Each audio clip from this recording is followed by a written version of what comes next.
And if you don't want to answer that, that's okay. But you've been pretty vocal about your father being a jerk. Yes. How do you think he feels hearing that now? Well, he's not here with us anymore. Oh, he's not? No, and I'm very open about it. So and I'm glad you asked that, because this is a very important part to me, because I'm very open about the things that happened with my father. But I don't dwell on it every day. There was a period of time where I was, but there also was a while ago that I decided to give forgiveness to my father, and it was How did that feel? Amazing.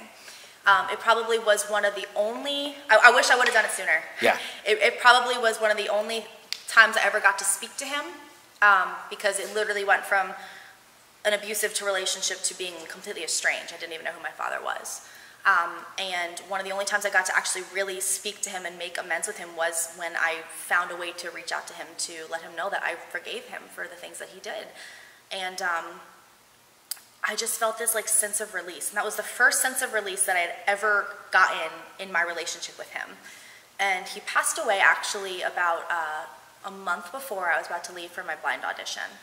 So it's recent. Very recent, yeah. He passed away a month before I was about to leave to go back to California for my blind audition Did you have an emotion about his death? I had probably the most, it was like resurrection. It was like everything that I still contained, like that little chip on my shoulder for my father, was completely released, because I didn't have anything physically to be mad at anymore. He's not here. And I'm just a huge believer that our souls are pure. And it sounds kind of weird maybe to some people, but yep. I just felt so released and so, sorry, there's like a hair. No worries. It's driving me crazy. I just felt such a sense of release, and I just felt so much purity, and I actually had felt like I had my dad with me in a different way. I never had to have my father for most of my life, and now I had a spirit with me. And I can truthfully say I felt him that night with me at the blind audition. He was right there. I prayed about it. I had, some signs that showed it, and it just ended up becoming like a really beautiful thing. And I get to have my dad for the rest of my life now in a way that I never had before. So when I lost my father, it took like 6 months before I even processed it. Mm-hmm. And it wasn't an abusive relationship at all. Yeah. It was a great relationship. But do you think you're fully through the grieving process?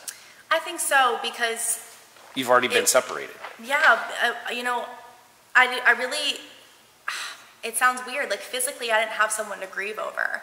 And it almost feels like now I actually have more of a father than I had ever had, because I have his soul with me, and it's pure, and it's just all purity. It's all good finally cheering me on. So for me, I know the things that my father suffered with to make him the person that he was, and to be honest with you, I truly believe he's happier where he is now, and I don't believe there's any suffering, and I think that I think for everybody it's a better situation.